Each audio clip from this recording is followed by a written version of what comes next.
In a smart villa on the edge of Prishtin, the KLA has set up a headquarters. This is the main base for the LAP Brigade, whose areas of operation stretch from Pristina Airport to the town of Podievo, the scene of continuous fighting since before last Christmas.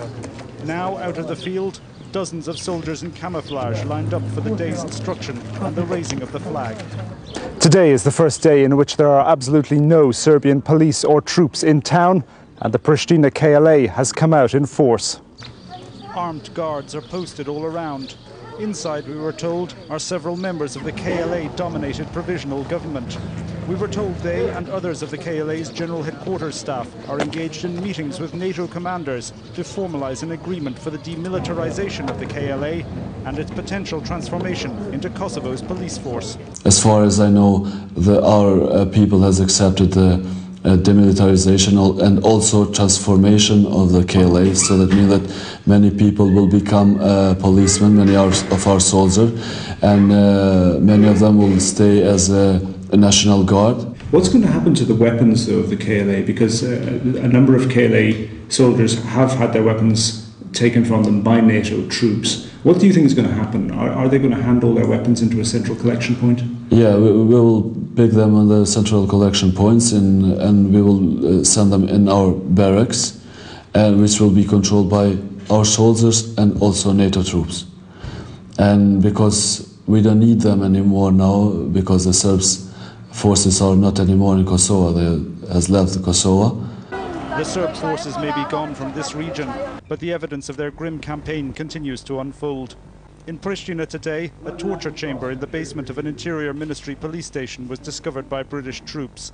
Baseball bats, knives, knuckle dusters and a bed with restraints, the familiar instruments of repression.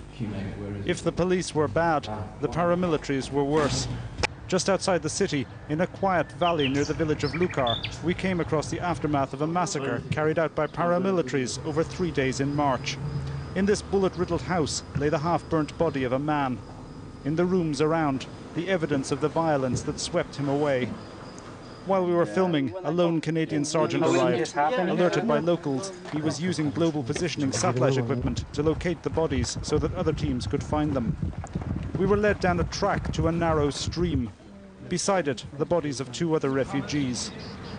They had been taken from their tractors, brought to the riverside and decapitated. Their skulls lay nearby. We were taken across the field to the old graveyard. There we were shown what is claimed to be a pit containing between 30 and 50 bodies.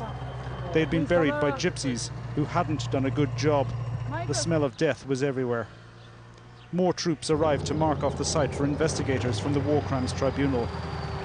Gazim Krasniki lived in Llogare. He told us that masked paramilitaries had done the killing.